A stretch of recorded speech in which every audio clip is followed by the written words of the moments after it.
Olá, sejam muito bem-vindos a mais uma transmissão aqui da GameInvest Wealth. Eu me chamo André Fogaça, eu sou um dos sócios fundadores aqui da GameInvest, sou especialista em investimentos e investidor há 20 anos, e eu estou aqui junto com o Martin e o Sérgio, e eu já vou apresentar o Sérgio em seguida. O Martin é um dos sócios aqui da GameInvest, ele é economista aqui na empresa. Martin, obrigado aí pela presença. Obrigado, André. Obrigado, Sérgio. Boa tarde, boa noite, bom dia, enfim, para o pessoal que estiver escutando a gente aqui. Beleza. Então, pessoal, assim, para vocês que estão assistindo, é importante a gente destacar aqui o grande objetivo dessas transmissões, desse programa que a gente está fazendo aqui na empresa.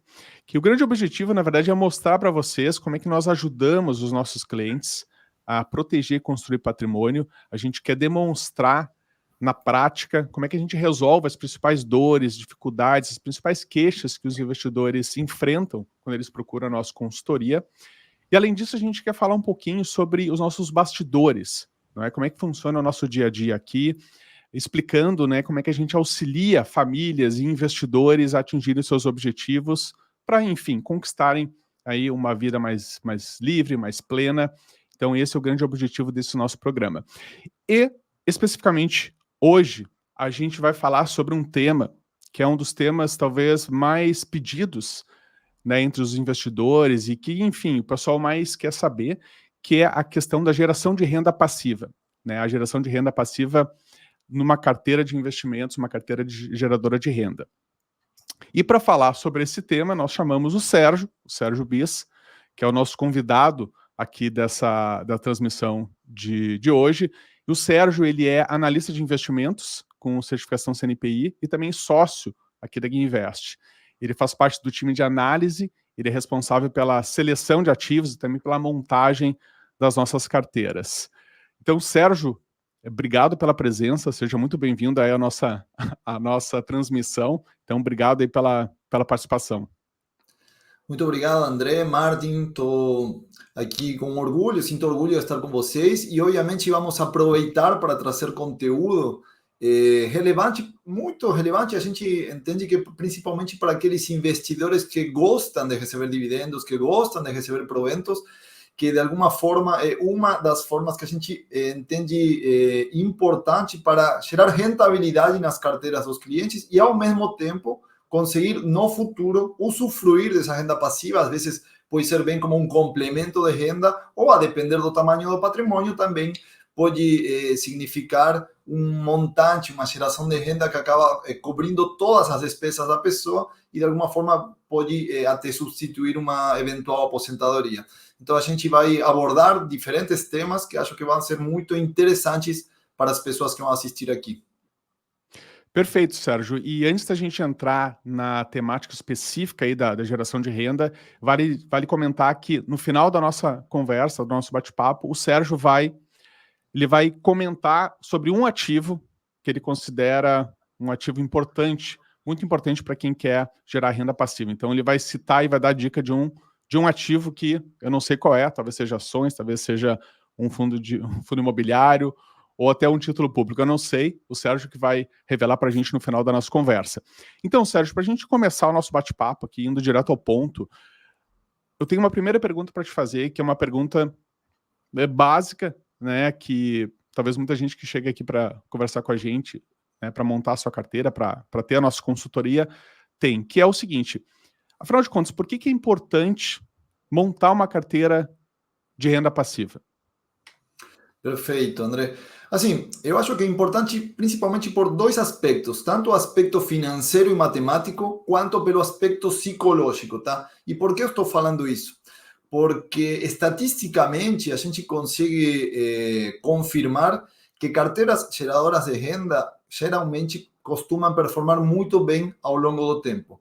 Simplesmente avaliando a evolução do IGIV, que é um dos principais índices de dividendos que temos aqui na Bolsa Brasileira, e comparando ele com o Ibovespa ou mesmo contra o índice Small Caps, a gente vê que em praticamente todas as janelas o IGIV acaba vencendo os outros índices. Isso, de alguma forma, sinaliza, de fato, a importância e a rentabilidade que uma boa carteira geradora de renda pode entregar.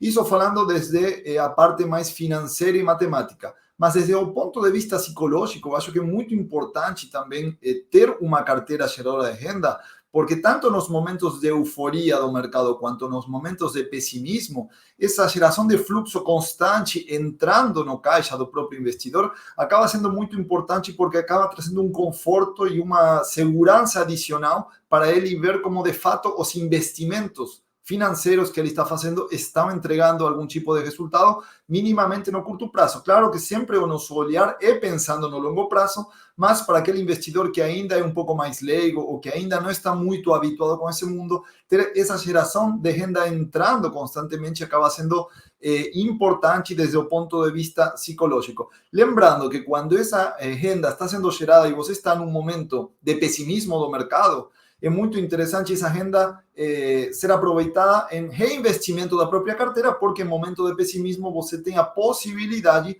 de comprar os mesmos ativos de qualidade que você já tem em carteira por um preço mais atrativo, mais barato.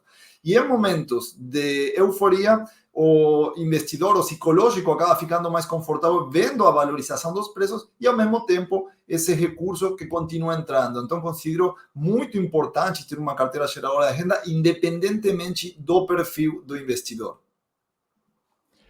Perfeito, Sérgio. E acho legal também mencionar o seguinte, né? Essa questão comentou da acumulação, né? No momento que você está acumulando patrimônio, o reinvestimento, ele acaba sendo extremamente importante, né? Então, dependendo do momento, né, do objetivo do investidor, né, tem que se levar em conta essa questão, né?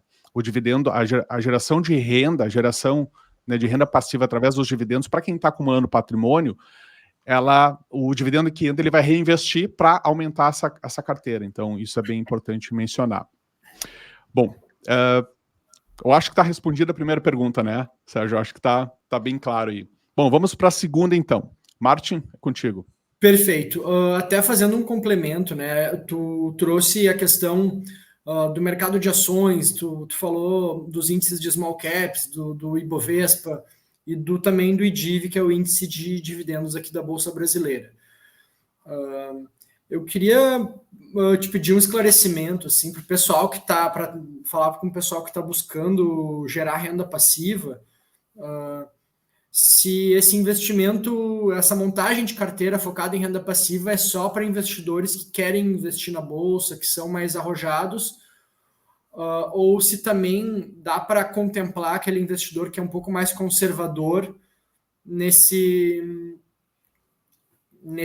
digamos assim, aderir a esse tipo de portfólio. Assim, de modo geral, a pergunta é, para quem que é sugerido montar um portfólio focado em renda passiva? E como que o investidor conservador acaba entrando nisso também, né? Perfeito, a pergunta é muito válida, porque de fato, aqui na Wells temos diferentes clientes com diferentes perfis de risco, né? E nem todos estão preparados para ter uma carteira de ações, muito por conta das oscilações.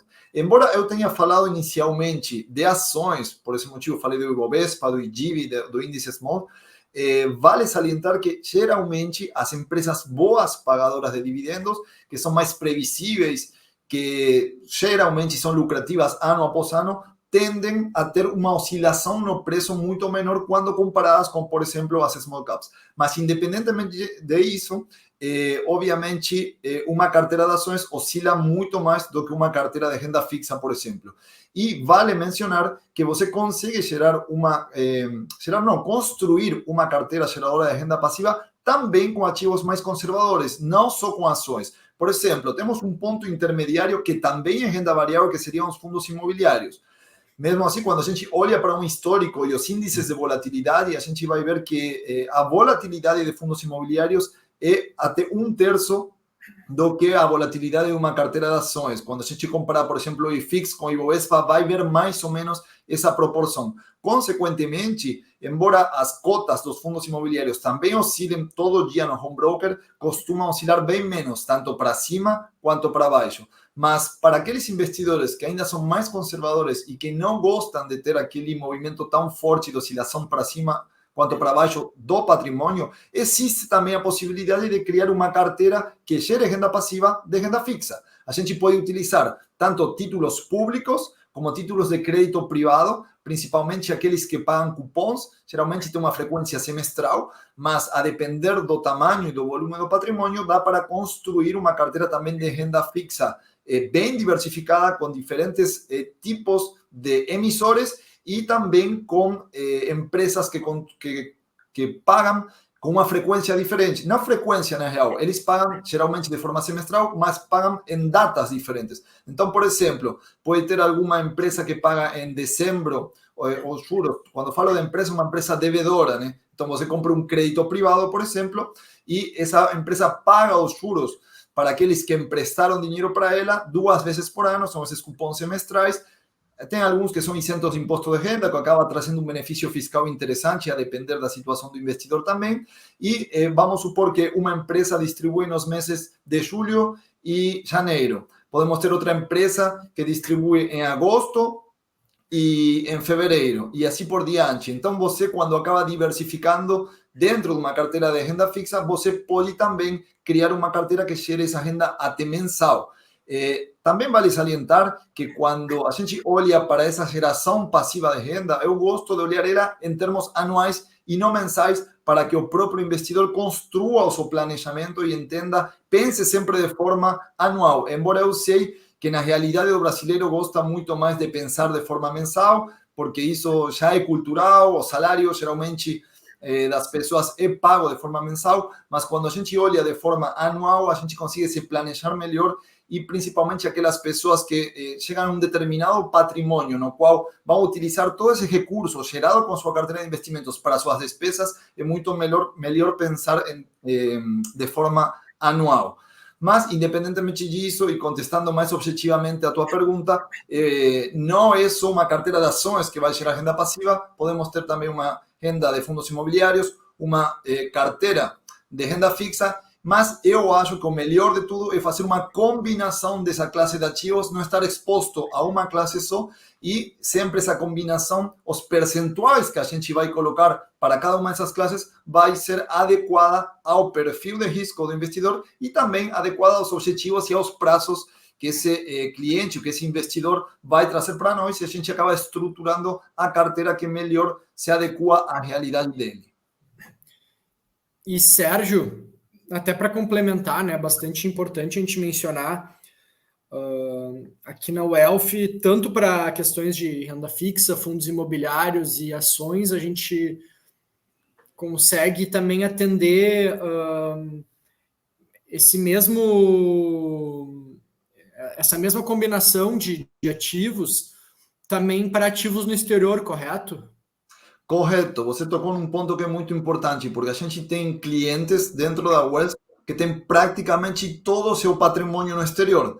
E a gente consegue também montar uma carteira com as mesmas características que eu falei no Brasil, nos Estados Unidos. A gente pode ter uma carteira de stocks, que seriam ações listadas na Bolsa Americana que pagam bons dividendos, embora geralmente o dividend yield pago nos Estados Unidos costuma ser um pouco menor que a média do dividend yield na Bolsa Brasileira. Isso tem a ver muito com taxa de juros e com a variação cambial. Mas também temos os REITs nos Estados Unidos, que seriam como os irmãos, entre aspas, os fundos imobiliários, embora são empresas e não são fundos, mas que na prática funcionam de uma forma parecida. E também existe a possibilidade de investir nos Estados Unidos via ETF, de renda variável e de renda fixa, que também pagam dividendos, alguns deles mensais e outros semestrais. E, por fim, também existe a possibilidade de investir em bonds. Os bonds seriam títulos de renda fixa americana que também pagam esses cupons com uma determinada frequência e acabam sendo interessantes para a geração de renda passiva. Então, sim, existe essa possibilidade. Aliás, a gente tem vários investidores dentro da Wealth que têm conta nos Estados Unidos e têm conta aqui no Brasil, e eles constroem essas carteiras de geração de renda tanto aqui no Brasil quanto nos Estados Unidos. Lembrando que para a geração de renda, por exemplo, aqui no Brasil, hoje em dia, nos dividendos, temos uma isenção de imposto. Já no juros sobre capital próprio temos um pagamento de 15% de IR, enquanto nos Estados Unidos todas las distribuciones de rendimentos son tributadas y con alícuotas diferentes. Nos Estados Unidos, a mayor parte de los investimentos que geran renda pasiva tienen una alícuota de 30%. Mas isso deve entrar mais nos detalhes específicos, mas no final do dia, sim, é possível construir essa carteira tanto nos Estados Unidos quanto aqui no Brasil. Perfeito, Sérgio, muito boa a resposta. Eu acho que esclareceu bem aí que como é que é montada uma carteira, né? Quais são os ativos que nós trabalhamos, nós entendemos ser os ativos mais adequados para a geração de renda, né? E aí eu aproveito para te perguntar, né, talvez complementar isso que tu trouxe, Sérgio, que é assim, em relação à montagem da carteira, de uma carteira geradora de renda, tem algo específico, algum cuidado específico nessa montagem? Porque assim, você já mencionou a questão das classes de ativos, né? Então nós temos aí a possibilidade de botar ações, fundo imobiliário, tanto no Brasil quanto no exterior, né? A renda fixa também tem possibilidades de investimentos que geram renda passiva. Mas em relação à montagem dessa carteira, tem algum cuidado, algum processo, alguma coisa que vale a pena você comentar aí a respeito dessa montagem da carteira? Claro, assim, quando a gente monta as carteiras, a gente dentro da Welles trabalha com books, né? Cada book dentro tem uma determinada quantidade de ativos que tem umas determinadas características. Por exemplo, nosso book de geração de renda tem tanto ações quanto fundos imobiliários. E a gente, na hora de fazer a escolha desses ativos, segue uma lista de parâmetros que a gente avalia para entender se esse ativo conta com as características necessárias para entrar dentro desse book ou não. Por exemplo, quando a gente faz a escolha das empresas, obviamente a gente busca, falando de ações, né, aqui no Brasil, ações pagadoras de dividendos, a gente busca criar uma carteira com uma diversificação setorial importante para não estar expostos de uma forma concreta a nenhum determinado segmento. Claro que a gente geralmente busca ter empresas do segmento financeiro, seguradoras, empresas de telecomunicações. Às vezes também pode fazer sentido empresas de saneamento. Geralmente são empresas que têm uma alta previsibilidade na geração de receita, são empresas que têm uma rentabilidade elevada, tanto medida via ROI, que seria a rentabilidade sobre o patrimônio líquido, ou via ROIC, que seria a rentabilidade sobre o capital investido. A gente tenta sempre colocar empresas que tenham essa rentabilidade acima do seu custo de capital. Dessa forma, essas empresas conseguem gerar valor ao longo do tempo para os acionistas. E, claro, a gente também olha muito para os índices de alavancagem e também para os prazos de amortização, que são muito importantes porque são eles que acabam determinando quando uma empresa pode acabar passando algum sufoco financeiro e, eventualmente, com uma despesa financeira muito elevada, num período de taxa de juros elevada, o lucro líquido cai e as distribuições tendem a cair também. Consequentemente, a gente avalia muito tanto a parte quantitativa como qualitativa. Na hora de fazer a escolha dos ativos, a gente tenta entrar bem por dentro na cabeça da gestão das empresas, também ver o histórico das empresas que estão, ver o histórico das cabeças dos administradores de cada uma das empresas, porque de alguma forma isso, embora não seja garantia de que a empresa vai performar bem no futuro, já nos traz uma certa informação para tentar prever para onde a empresa vai. Isso falando sobre o método que a gente utiliza para escolher as empresas de um book de renda passiva.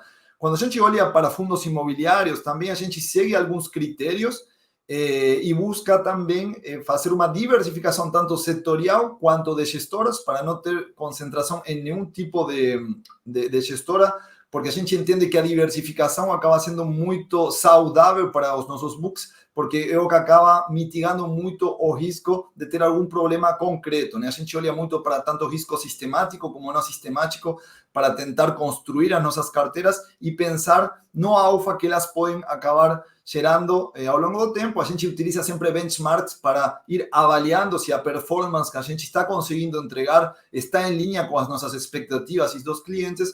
Então, a gente acompanha muito de perto no dia a dia esse tipo de informações, porque acho que são básicas e muito importantes para determinar a montagem das carteiras. Perfeito, Sérgio. Acho que ficou bem claro aí essas questões. E, bom, a gente pode passar para a próxima questão, que acho que o Martin quer quer colocar aí, né, Martin, a próxima pergunta? Sim, perfeito. Sérgio, eu vejo muita gente tratando o dividendo assim como um presente que a empresa dá, né? A pessoa muitas vezes acaba comprando alguma ação,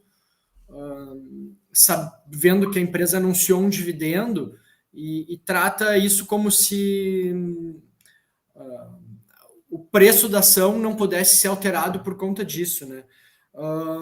Por outro lado, também existem pessoas que, mesmo sabendo que isso não é verdade, acabam precisando usar esse dinheiro dos proventos, seja para complementar renda, seja por qualquer outro motivo. E daí eu ia te perguntar, assim, em relação a esses pontos que eu trouxe, como é que o investidor pode utilizar o dividendo sem comprometer o capital investido? Perfeito. Antes do que nada, vale mencionar, quando a gente olha para empresas que distribuem dividendos, o dividendo não sai do nada, né? O dividendo sai de algum lugar e, mais especificamente, ele sai do caixa da empresa. Então, quando a empresa distribui dividendos, existe uma data com e uma data ex. A data com seria o dia imediatamente anterior a ser computada essa distribuição de proventos e a data ex seria a data seguinte após aqueles investidores que estão posicionados no papel já não têm mais direito a receber aqueles proventos.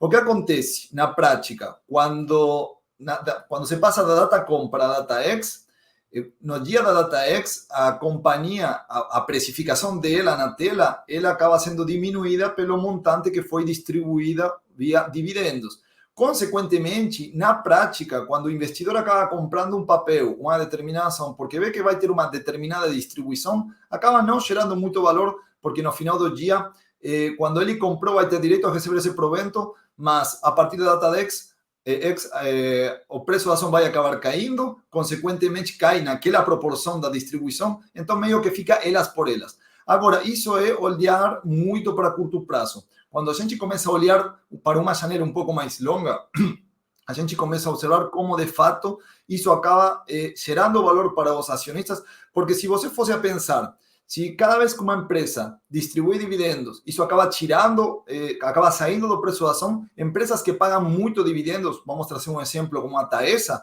depois de um determinado período, ela deveria valer zero, porque ela distribuiu praticamente tudo o que o investidor colocou e mesmo assim ela continua tendo um valor de mercado de bilhões de reais. Isso é porque, com o passar do tempo, à medida que ela consegue continuar gerando resultados crescentes, resultados consistentes e distribuindo cada vez mais e mais proventos, ela vai gerando valor e isso, com o tempo, acaba sendo refletido na cotação que a gente vê na tela e nas distribuições. Lembrando que quando a gente olha para a rentabilidade nessa classe de empresas que pagam bastante dividendos, a gente tem que ver, por um lado, como oscilou o preço ao longo do tempo e tem que incluir os dividendos distribuídos ao longo do tempo. Tem algumas plataformas que conseguem entregar esse gráfico descontado, já desconsiderando e considerando os dividendos, e em algumas empresas isso fica, realmente o gráfico acaba ficando muito diferente. Por exemplo, se você coloca o gráfico da Vivo, da Telefônica Brasil, sem distribuições de proventos, você vai ver que praticamente ela está flat. Há 5 anos ela estava valendo praticamente o mesmo que vale hoje. Agora, quando você incorpora os dividendos distribuídos no gráfico, você vai ver que o gráfico muda totalmente e vai ver uma linha crescente para cima. Além disso, a Vivo não só paga dividendos, mas também costuma utilizar programas de recompra de ações que são bem significativos e também acabam gerando valor para os acionistas. Em relação à tua pergunta, você tinha perguntado também em relação aos dividendos, né, que acabam sendo, quando acabam sendo distribuídos, isso acaba saindo do preço da ação, mas como o acionista acaba se beneficiando disso, né? Me lembra a tua pergunta novamente, Martin, algo mais específico. É como o investidor pode utilizar esse valor sem comprometer o principal, né, o capital principal.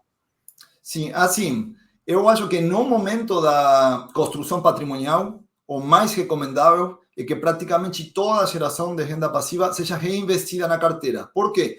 Porque isso, você, por um lado, vai ter o aporte recorrente, mensal, se for possível, que a gente recomenda para os investidores fazer, mas esse dividendo distribuído. Aí você aumenta o volume de capital alocado na carteira e isso vai acelerar o movimento, a tendência de construção patrimonial, porque aí o juro composto acaba jogando a favor também do acionista.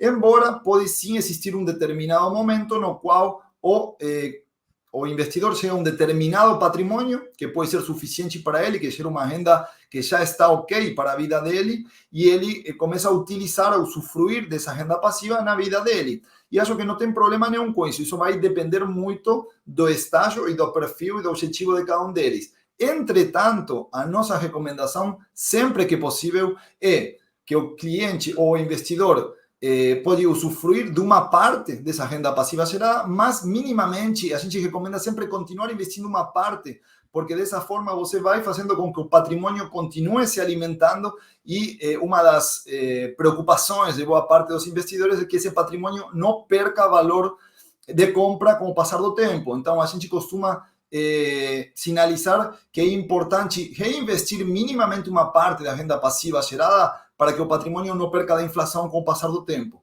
Então, a gente entende que sim, é possível você utilizar, usufruir desse dividendo que teu patrimônio está gerando, mas sempre é importante acompanhar a evolução do patrimônio também para tentar não estar perdendo da inflação. Existem determinados períodos e determinados momentos no qual também existem investidores que decidem, além de usufruir dos proventos gerados dessa renda passiva, vender uma parte do patrimônio, resgatar uma parte do principal e não tem problema, tudo bem com isso. Só que tudo isso tem que estar dentro de um determinado planejamento, porque existem carteiras que já desde o começo existe um planejamento que mostra que em um determinado patamar de patrimônio, quando o cliente alcança aquele nível, ele vai começar a tirar toda a renda passiva que o patrimônio gera e também a vender uma parte do patrimônio para fazer determinadas compras específicas, ou sei lá, a pessoa pode se aposentar, por exemplo, e em determinados momentos pode decidir fazer uma viagem ao exterior. Não tem problema com ele vender, talvez, eventualmente, uma parte das ações, uma parte dos fundos imobiliários, sempre e quando tudo isso esteja bem planejado e entenda qual a dinâmica a ser esperada pela evolução do patrimônio, tá? Então, sim, a gente vê que temos vários clientes que eles já estão nessa fase de usufruto, eles já atingiram um determinado patamar de patrimônio, eles podem utilizar, mas, como falei antes, o recomendável é minimamente utilizar uma parte dessa renda passiva para continuar sendo reinvestida ao longo do tempo, para preservar o tamanho do patrimônio ao longo do tempo e, eventualmente, esse patrimônio ser depois transmitido de geração em geração, já que boa parte dos nossos clientes tem essa expectativa, estão esperando não dilapidar o patrimônio que eles construíram durante a vida toda e passar isso para as próximas gerações. Mas isso, claro, vai depender muito do perfil de cada investidor. Perfeito, Sérgio. Eu achei legal esse comentário. Tu falou do perfil, né? E eu acho importante destacar isso, que para quem está nos assistindo, tudo isso que nós estamos falando aqui tem a ver com o perfil do investidor e com o objetivo dele, né? Então, assim, dependendo da situação, para uma pessoa pode fazer muito sentido ela usar esse dividendo, né? Usar boa parte, ou daqui a pouco a totalidade, consciente de que, como o Sérgio colocou, o patrimônio vai se manter, em tese, estável ao longo do tempo, se consumir todo o dividendo, né? Mas isso tudo é em tese, né? Porque a gente não tem como ter certeza, depende muito do momento, do período que se pega, enfim. Mas então, assim, só para reforçar aqui, tudo isso depende muito, então, do perfil do investidor que a gente está falando e do objetivo dele, né? O que ele quer, né? Um investidor com patrimônio mais relevante é uma situação, né? Um patrimônio já consolidado, né, e robusto é uma situação. O investidor que está na fase de acumulação, no começo, com patrimônio menor, é uma outra situação, né? Então isso é importante deixar bastante claro. E Sérgio, agora eu queria entrar numa questão que é assim, a gente sabe que os investidores que vêm aqui para a nossa consultoria, eles vêm sempre com alguma dificuldade, com alguma dor, alguma queixa, alguma coisa está acontecendo, porque senão eles não nos procurariam, né? Se estivesse tudo bem, maravilhoso, ele não estaria nos procurando, né? É aquela história, ninguém vai no médico se está tudo bem, né? As pessoas vão porque estão com algum problema. Então, dentro dessa ideia, o que tu observa, assim, Sérgio, o que tu poderia dizer em relação aos principais erros que os investidores cometem em relação ao objetivo de geração de renda? O que eles normalmente fazem de besteira? Onde é que eles onde é que eles tropeçam em relação a não conseguir atingir esse objetivo da geração de renda? Perfeito, André. Muito boa pergunta, porque de fato existem alguns erros que são muito comuns, que a gente costuma ver todo dia na hora de atender os clientes novos que vão chegando, que de fato tem diferentes dores, tem diferentes objetivos também, e a gente tenta ajudar eles para que no final do dia eles fiquem mais satisfeitos em relação aos resultados financeiros que eles conseguem atingir ao longo do tempo. Olhando para os erros, que é muito comum, pensando na escolha de ativos geradores de renda passiva, é olhar, por exemplo, só para o dividend yield na hora de escolher uma determinada ação ou determinado fundo imobiliário, sabendo que às vezes esse indicador, o dividend yield, foi a quantidade de dividendo distribuído nos últimos 12 meses em relação ao preço naquele momento daquele ativo. Só que às vezes essas distribuições podem ser impactadas, podem ser não recorrentes devido a uma infinidade de variáveis. Por exemplo, tem uma determinada empresa que vendeu um ativo imobilizado muito representativo dentro do seu patrimônio, consequentemente decidiu dividir com os acionistas um capital importante. Isso acabou disparando o dividend yield naquele período, mas esse é um evento que não tende a se repetir no futuro. E muitas vezes os investidores acabam comprando olhando só uma lista de dividend yield, olham aquela empresa que está pagando o maior dividendo dos últimos 12 meses e compram simplesmente porque tendem a perpetuar que isso continue ao longo do tempo, e não é assim. Então, a gente, obviamente, faz uma análise muito mais detalhada dos ativos, a gente busca tanto o histórico quanto as perspectivas futuras, a capacidade das empresas ou dos fundos imobiliários de continuar pagando de forma recorrente aquelas distribuições.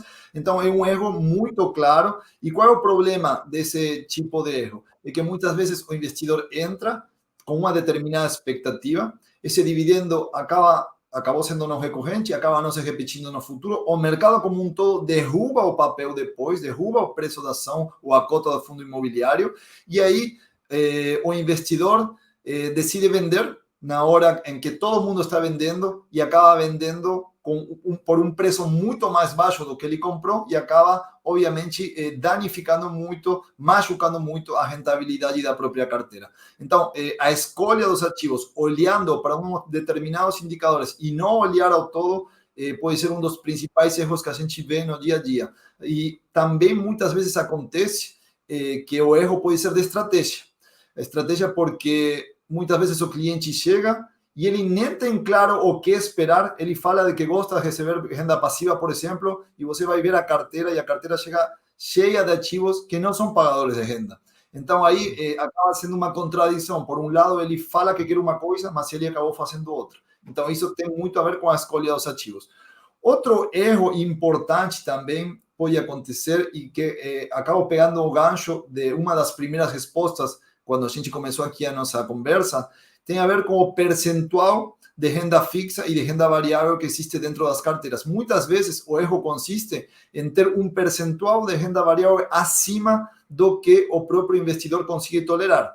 Então ele foca só na renda passiva que vai ser gerada com aqueles investidores, enche a sua carteira de ações a princípio pagadoras de dividendos, que nem sempre são bem escolhidas, enche a carteira de fundos imobiliários, fica praticamente sem nada de renda passiva e aí começa a ver que o seu patrimônio começa a oscilar muito, tanto para cima quanto para baixo. Só que quando oscila para baixo, ele fica no pânico e acaba vendendo, geralmente no pior momento. Então, esse erro em determinar qual o grau de percentual, a macroalocação, o famoso asset allocation, que a gente fala aqui dentro da companhia, acaba sendo muito importante. Então, muitas vezes, os clientes erram, os investidores, que depois viram clientes, e a gente tenta corrigir isso e adequar a carteira deles, mas eles chegam com uma carteira que está muito fora do perfil de risco deles e que não acaba atendendo às expectativas deles. Então, esse erro de não medir bem o percentual, esse erro de macroalocação, acaba sendo também bastante comum. E, por fim, outro erro que eu consigo ver em alguns investidores é que eles acabam, às vezes, tentando investir pensando numa estratégia de dividendos, numa estratégia de geração de renda passiva, porém, acabam abandonando essa estratégia cedo demais, porque quando você começa, geralmente as primeiras distribuições não são muito relevantes, são pouco significativas. e depois de poucos meses o investidor entende que ele não está conseguindo atingir o que ele esperava, ele talvez criou uma expectativa muito maior do que de fato os resultados estão mostrando para ele, e ele acaba abandonando a estratégia e começa a pular para outra. E esse é um problema muito claro dos investidores, tanto na escolha dos ativos quanto nas estratégias. Quando eles vão pulando de galho em galho, no final do dia a rentabilidade acaba sendo decepcionante. Então, esse tipo de erros acabam penalizando muito as rentabilidades das carteiras. Geralmente, os clientes novos, quando entram, eles vêm com essa dor, eles não estão conseguindo rentabilizar seu patrimônio tanto quanto gostariam, e muitas vezes é também um problema de alinhamento de expectativas. Eles, às vezes, têm uma expectativa maior do que, de fato, eles poderiam conseguir, conforme os riscos que eles estão assumindo, e às vezes passa o contrário também. Tem alguns clientes que chegam e eles têm um determinado objetivo, eles estão muito próximos desse objetivo, eles não precisam correr muito risco no portfólio deles, e eles estão correndo risco demais. Então, aí a gente acaba corrigindo, geralmente, as carteiras e os portfólios desses clientes conforme os objetivos deles, e a gente tenta mostrar o porquê. E acaba sendo muito interessante porque depois de um tempo o cliente acaba entendendo que de fato aqueles erros que podiam ser por negligência, por falta de conhecimento no mercado ou simplesmente por não dedicar o tempo suficiente a seu patrimônio, depois de entrar na consultoria, depois de entrar na área da Wealth, tudo isso é corrigido e eles ficam com resultados muito mais satisfatórios, e ao mesmo tempo eles acabam se aproveitando de ter a consultoria, né? Uma pessoa que está do lado, tanto apoiando na parte técnica quanto na parte psicológica, que acaba sendo muito importante na hora de investir no mercado financeiro. Perfeito. E Sérgio, até pegando esse gancho que tu trouxe agora no final, claro, né, que quando a gente fala de renda passiva é um tema muito abrangente. E a gente sabe que, na verdade, cada caso é um caso, mas ali nos portfólios que a gente oferece aqui na Invest Wealth, tem uma delimitação, assim, de escopo, e claro, daí o cliente se adapta, chega próximo daquilo que seria as nossas carteiras ideais aqui. Eu queria saber como é que é no dia a dia, como é que é a montagem desses portfólios, como é que tu trabalha ali para dentro dessas carteiras conseguir agradar a gregos e troianos, tanto para o investidor um pouco mais conservador, quanto para o investidor mais arrojado, ou também para o investidor também que gosta de se expor mais ao exterior, para o investidor que gosta mais de ficar aqui com os ativos domésticos. Como é que funciona essa montagem de portfólios? Perfeito, Martin. Assim, a gente trabalha na nossa própria área de research. Como expliquei antes, a gente monta books. Cada book tem um determinado objetivo. Por exemplo, temos um book de ações mais de assimetrias, que são mais arriscadas, que são mais direcionadas para aqueles investidores que são mais arrojados. Temos books de empresas de qualidade, que são empresas mais sólidas, mas que não por isso a gente abre mão de rentabilidade futura. Claro que a gente sempre tem essa visão de montar os books e os portfólios pensando no longo prazo.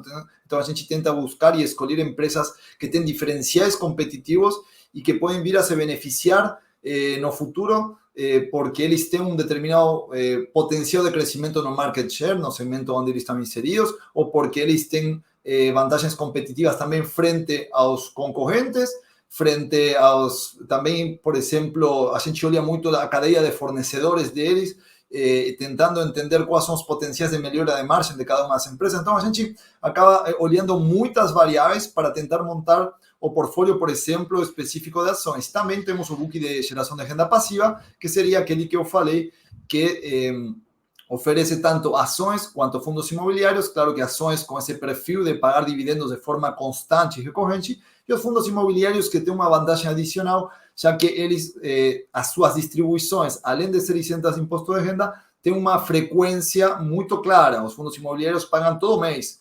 Embora por lei eles não estão obrigados, na prática, no mercado, eles acabam pagando todo mês essas distribuições. Isso falando e pensando no book de renda ações. Além disso, a gente também tem books, por exemplo, de teses alternativas, que não é para todo tipo de investidor. Aí depende muito do perfil e do objetivo. Temos também nosso book de stocks, temos nosso book de ETF também, para aqueles investidores que buscam se aproveitar dos índices passivos, tanto no exterior quanto aqui no Brasil. Temos um book de renda fixa ativa também, onde a gente tenta explorar os movimentos de mercado, olhando para taxas de juros e tentando se beneficiar tanto com prefixados, com títulos indexados à inflação e aqueles pós-fixados que estão mais atrelados ao CDI. Então, a gente tem uma cesta de books diferentes que acabam atendendo os diferentes perfis de investidor. Existem clientes que não gostam de investir em renda variável. Então, a gente geralmente constrói uma carteira mais pensando na renda fixa, pensando em ter uma volatilidade menor para esse tipo de clientes que são mais conservadores. Tem alguns que dão prioridade para essa geração de renda passiva e tem outros que não, porque estão talvez na fase ativa, eles por enquanto não estão esperando receber proventos e sim têm um determinado volume de capital para continuar aportando de forma regular para aumentar seu patrimônio. Então, temos as mais variadas e diversas classes de perfis de investidores e a gente tenta oferecer para os nossos consultores um leque bem grande de ativos financeiros que sejam suficientes para atender a demanda de todos eles. Temos também, por exemplo, ETF que seguem outras geografias. Temos ETF dentro de algumas das carteiras que seguem, por exemplo, economia asiática. Temos, além dos Estados Unidos, algumas teses concretas alternativas que não vou abrir aqui porque são exclusivas para os clientes, mas de alguma forma a gente busca, obviamente, atender os diversos perfis. E, claro, temos uma equipe muito grande e qualificada de consultores, que são eles os que acabam pegando todas as informações que a gente leva diariamente para eles, acabam pegando os nossos books e acabam adequando e construindo as carteiras à medida. Isso é um diferencial muito grande e muito importante, porque embora a gente, dentro da nossa research, cria os diferentes books e a gente escolhe os ativos que colocamos dentro dos books, depois cada consultor que tem a sua própria expertise vai escolher quais ativos daqueles que a gente oferece são os que mais fazem sentido para aquele perfil de investidor e acaba montando uma carteira de forma personalizada. Além desses ativos financeiros, os próprios consultores oferecem outros serviços também, como de blindagem patrimonial, na parte sucessória.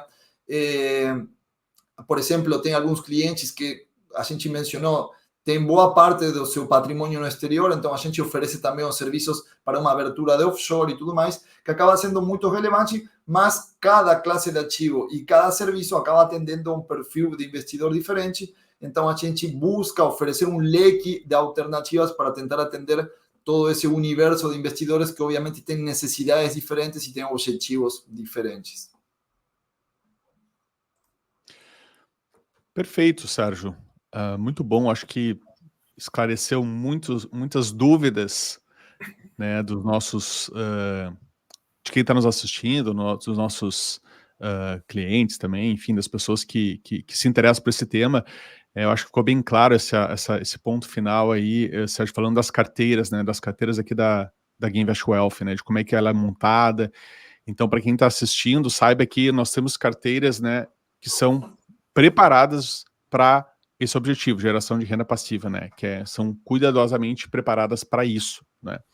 E, Sérgio, agora a gente está chegando no final da nossa conversa aqui, do nosso bate-papo, e chegou a hora de você revelar, então, qual é o ativo que você indica, enfim, ativo que você gosta, apenas um, né? Eu sei que, na verdade, são vários, né? Tanto que agora há pouco você mencionou a questão dos books, né? Mas conta pra gente aí, então, qual é o ativo que você recomenda assim, para esse objetivo de geração de renda. Perfeito, André. Assim, tem muitos ativos que eu gosto, que fazem parte dos nossos books, mas se hoje eu fosse escolher um dentro, por exemplo, do book de rendações, que são as empresas que pagam dividendos de forma recorrente, um dos que eu mais gosto atualmente é o Banco do Brasil, tá? O Banco do Brasil é uma empresa que vem entregando resultados resilientes já há bastante tempo, e mesmo assim continua negociando com múltiplos bastante atrativos. Claro que em parte esse desconto que o mercado acaba otorgando para o papel tem a ver com o famoso risco estatal, né? Já que o governo de alguma forma pode ter algum tipo de ingerência na gestão do banco com o passar do tempo, mas isso está muito mais vinculado a coisas que aconteceram há bastante tempo atrás. Hoje em dia, o banco está mostrando uma certa independência em relação a isso, olhando para resultados. Está entregando um ROIC, um retorno sobre o patrimônio líquido médio de 21% na média, o que está praticamente no mesmo patamar do Itaú, que é um dos peers privados, né, que acaba sendo referência, benchmark dentro do segmento, e entregando uma rentabilidade do Banco do Brasil bem acima de outros bancos privados. Em paralelo, tem uma carteira de crédito enorme, com foco no agronegócio, que é um dos principais motores do PIB do Brasil, e também tem uma carteira importante tanto no segmento de empresas como no segmento de consignado. No último resultado trimestral, no segundo TRI, essa carteira cresceu entre 8% e 10%, então o banco, mesmo tendo uma carteira de crédito bastante robusta, continua crescendo, isso é importante. Claro que tem um ponto de atenção, a gente fez um relatório em relação ao último resultado que o banco apresentou. No guidance da companhia foi estipulado um possível aumento de provisões para o restante do ano. Isso pode, de alguma forma, danificar a última linha, que seria o lucro líquido do banco, mas mesmo assim, a gente entende que o banco tem todas as condições, principalmente porque o segundo semestre geralmente consigue entregar resultados mais robustos, de atingir o guidance em relação ao lucro líquido. Lembrando que no começo do ano, o Banco do Brasil ofereceu um guidance no qual estipulou um lucro líquido de entre 37 e 40 milhões de reais. A gente entende, segundo as nossas projeções, que o Banco do Brasil pode tranquilamente atingir a faixa média desse guidance, que seria entregar mais ou menos 38,5 bilhões de reais no ano 2024. Se o banco de fato consegue atingir isso, considerando a média do payout que ele vem entregando nos últimos anos, payout é o percentual do lucro líquido que ele consegue distribuir em forma de proventos, a gente entende que, considerando o patamar de preço atual, o banco pode entregar um dividend yield na casa de entre 9% e 10%, o que acaba sendo um dividendo bastante atrativo, considerando que hoje em dia temos uma Selic que está em 10,5%. Além disso, quando a gente olha para o valuation do próprio banco, hoje em dia está negociando a 4,6 vezes o seu preço sobre lucro, que é uma das métricas que o mercado gosta de utilizar para precificar os bancos, e está negociando abaixo do valor patrimonial. Está negociando uma relação de preço sobre valor patrimonial de 0,9 vezes, que, considerando a robustez dos resultados, considero que um patamar de valuation bastante atrativo, e é um banco que a gente entende que deve continuar, não só durante 2024, mas sim nos próximos anos, continuar entregando resultados consistentes, e a gente entende que é um ativo que pode gerar bastante renda passiva para aqueles investidores que têm esse propósito.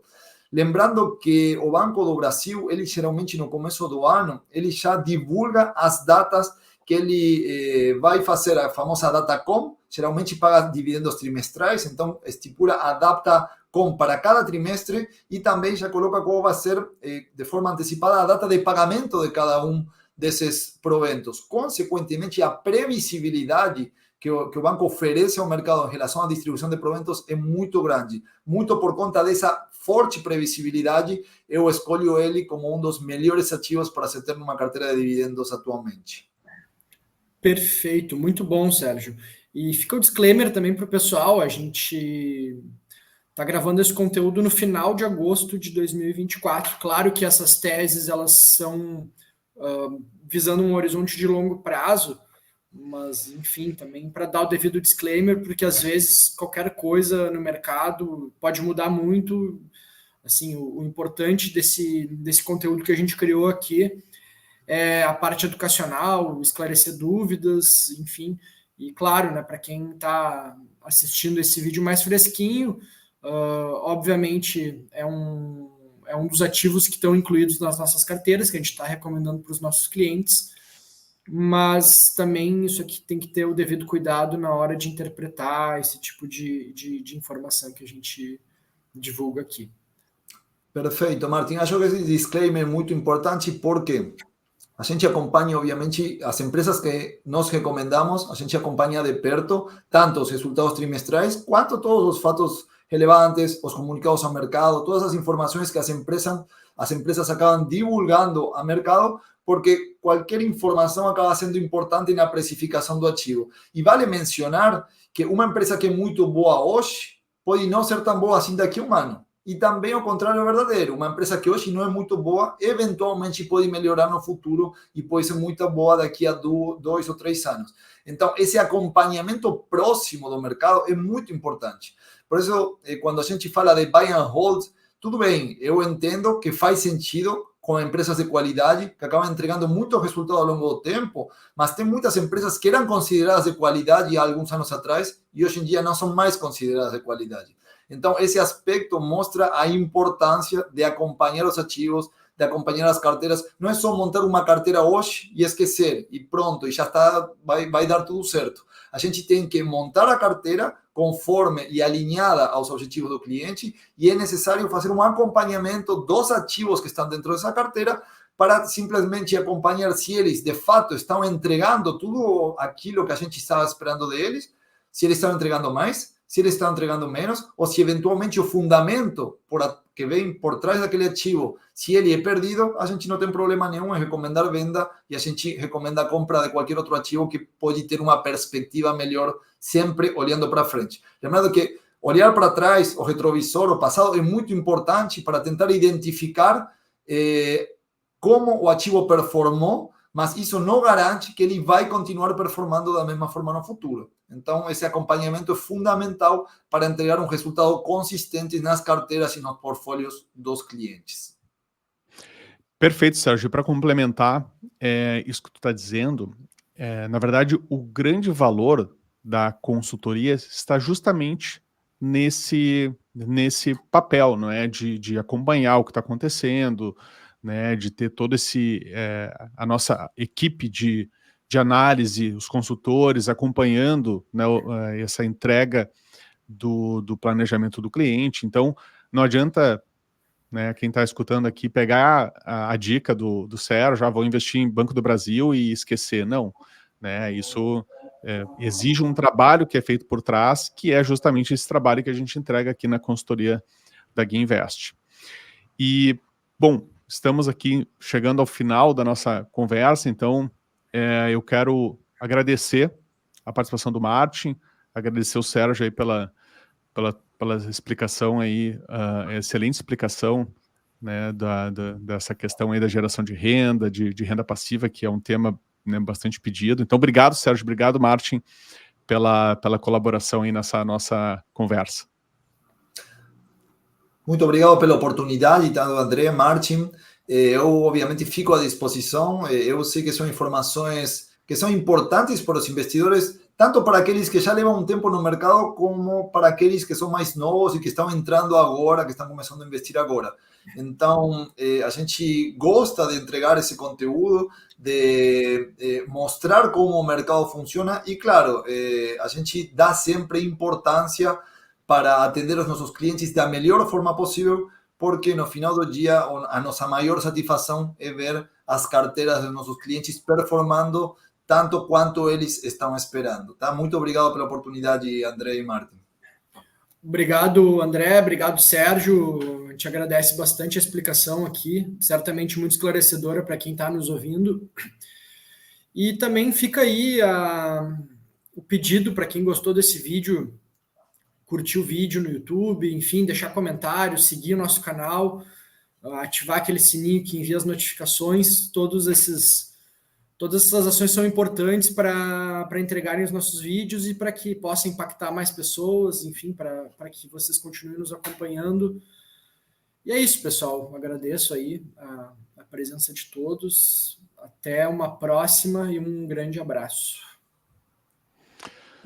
Então é isso aí. Para finalizar, só para comentar para quem está assistindo, quem quiser marcar uma conversa, cortesia com um dos nossos consultores, para poder entender um pouco melhor aí o nosso serviço e também ter um diagnóstico da sua situação atual de investimento, a gente convida a clicar no link que está na descrição do vídeo, aqui embaixo, preencher com seus dados e aguardar o nosso contato para fazer o agendamento dessa conversa com o consultor. Eu tenho certeza que vai valer muito a pena. Você não tem nada a perder, afinal é de graça, completamente... É uma oferta que a gente faz para você, é uma cortesia aqui da nossa empresa.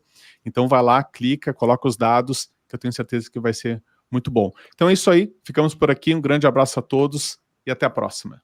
Obrigado. Obrigado, pessoal. Forte abraço.